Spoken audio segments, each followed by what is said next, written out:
প্রয়াত শিক্ষকের স্মরণসভা হলো যৌথভাবে।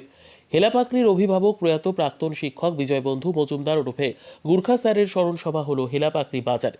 রবিবার সন্ধ্যায় বাজারের দুর্গা মণ্ডপ প্রাঙ্গণে পেনশনার্স অ্যাসোসিয়েশনের উদ্যোগে স্থানীয় বিভিন্ন ক্লাব, স্বেচ্ছাসেবী সংস্থা ও ব্যবসায়ী সমিতি ও বিভিন্ন রাজনৈতিক দলের যৌথ ব্যবস্থাপনায় এই স্মরণসভার আয়োজন করা হয়। প্রবীণ শিক্ষক মুকুলরঞ্জন বোস সভায় সভাপতিত্ব করেন। প্রয়াত শিক্ষকের আত্মার শান্তি কামনায় 1 মিনিট নীরবতা পালন করে প্রতিকৃতিতে মাল্যদান ও পুষ্পার্ঘ্য অর্পণ করে শ্রদ্ধা জানান সকলে। উপস্থিত বিশিষ্ট ব্যক্তিরা তার স্মৃতিচারণা করে বক্তব্য রাখেন। গত 25শে জানুয়ারি জলপাইগুড়ি সদর হাসপাতালে শেষ নিঃশ্বাস ত্যাগ করেছেন হেলাপাকড়ি PUR হাই স্কুলের প্রাক্তন শিক্ষক বিজয়বন্ধু মজুমদার। সমাজের জন্য রেখে গেছেন অনেক অবদান। সকলের বক্তব্য থেকেই শোনা গেল জীবনের শেষ দিন পর্যন্ত হেলাপাকড়ির কথা ভেবেছেন এই মানুষটি। সর্বদাই সমাজের ভালোর জন্য কাজ করতেন ও পরামর্শ দিতেন তিনি।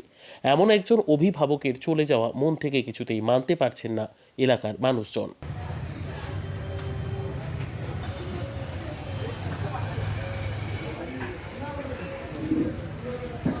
এবারে পুষ্পার্ঘ্য প্রদান করছেন আইজুল হক মহাশয়।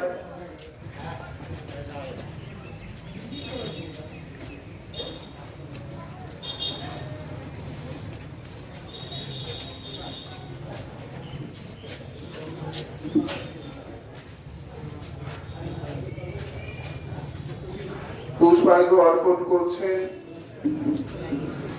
বিবেকানন্দ ক্লাব, টাইটানিক ক্লাব ও শিক্ষক ঐক্য মঞ্চ। সকলেই একে একে 70 বছর হয়ে থাকে। আমার ছোটবেলায় প্রাইমারি স্কুলে যে বইটা সময় পরে চিরদিন ধরে রাখতে পারি না, এটাই বাস্তব। সেক্ষেত্রে আমি বলবো যে আমি যখন 1962-63 সালের কথা বলি, যখন এটা হলো যে বিজয়বন্ধু মজুমদারের বাবা সুরতবন্ধু মজুমদার সপরিবারে একটা হৃদয়তার সৃষ্টি তৈরি হয়। শরীরেও ভুবনমোহন বসা আমার জ্যাঠামশাই।